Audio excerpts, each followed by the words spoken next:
The first time anyone admitted something was wrong in Black Hollow, it wasn't a ranger or a hunter. It was a seismic technician stationed nearly 60 miles east of the Ozarks, reviewing routine underground pressure readings in early October of 1997. He noticed a repeating anomaly deep beneath the mountain range, too structured to be natural movement, too rhythmic to be random collapse. At exactly 2:13 a.m., the signal didn't just spike, it responded, like something had answered the machine. Within 12 hours, Fire Tower 14 became the center of the incident. The tower sat high above Black Hollow on rusted steel legs, surrounded by forest so dense, daylight barely reached the ground. Rangers stationed there described the area as quiet in the wrong way, like the woods were listening instead of existing. That week, only one man was assigned to the tower, Walter Grady, a longtime lookout who had worked the Ozarks longer than most records could track. Walter was not the type to report anything unusual, until that night. At 2:13 a.m., dispatch received a call from Tower 14 that was partially automated, partially voice-triggered, as if Walter had stopped manually keying the radio mid-transmission. At first, everything sounded normal.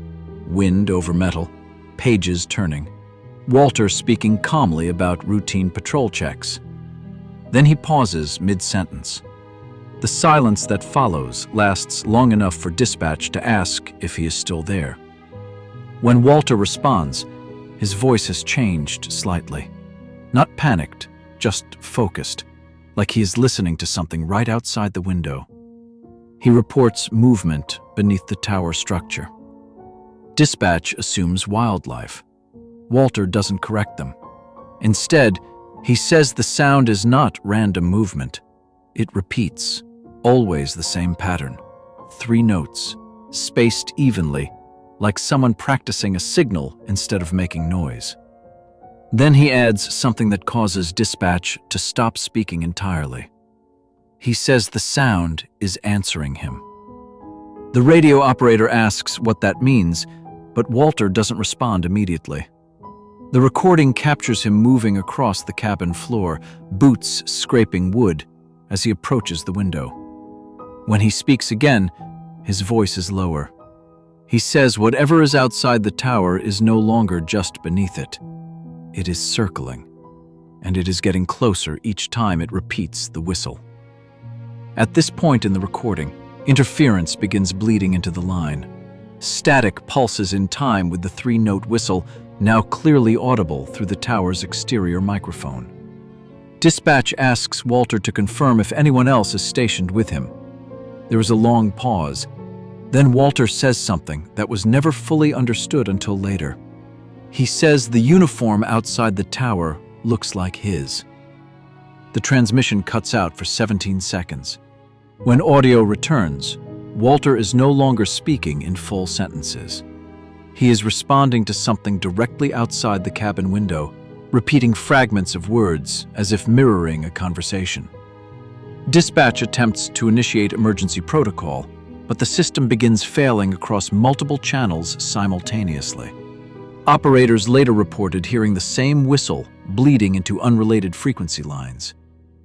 At 2:13 a.m., communication with Tower 14 ends completely. The last audible sound on the tape is not Walter. It is the whistle, now directly inside the cabin microphone. Right before the recording cuts, Walter whispers one final sentence. He says it finally learned how to stand upright. The recovery team arrived at Tower 14 just after sunrise. The forest around Black Hollow was silent in a way that immediately unsettled them. No insects, no birds, no wind moving through the canopy. One ranger later described it as a paused world, like nature itself was waiting for permission to continue. Walter's truck was still parked at the base of the tower. The cabin above was lit, door hanging open. Nothing inside had been destroyed. Nothing looked forced. Instead, everything looked used. as if something had spent time learning the space rather than breaking into it. The radio was still on, but it was no longer receiving. It was transmitting. A continuous loop of 3 evenly spaced tones filled the frequency, repeating without variation. Not loud, not urgent, just constant. Inside the cabin, Walter was gone. There were signs he had been there moments earlier: coffee still warm, chair slightly turned, logbook open on the desk. But the deeper the team searched, the clearer it became that something else had occupied the space after him. Scratches lined the interior walls at heights too precise to be accidental. Not claw marks, more like repeated measurements, as if something had paced the room many times while dragging its fingers along the wood to understand distance. The logbook contained Walter's final entries. Most were overwritten repeatedly, as if the pen had been forced back across the same sentence until the paper tore. One phrase remained legible in multiple places: "It learns faster when you answer it." Below that, a final note written with steadier handwriting: "It is standing where I stood." The recovery team began a perimeter search of Black Hollow that lasted 2 days. Helicopters reported intermittent heat signatures beneath the tree line, moving patterns that did not behave like animals or human hikers. They appeared to shift direction instantly, as if reacting to being observed. On the second night, one pilot reported something that was never included in the official report. He said the signatures stopped moving when the helicopter's searchlight passed over them. Then they began moving again, perfectly synchronized, matching the helicopter's orbit, as if learning from it. The search was terminated shortly after. Black Hollow was sealed within weeks. Fire Tower 14 was dismantled and removed from all official maps.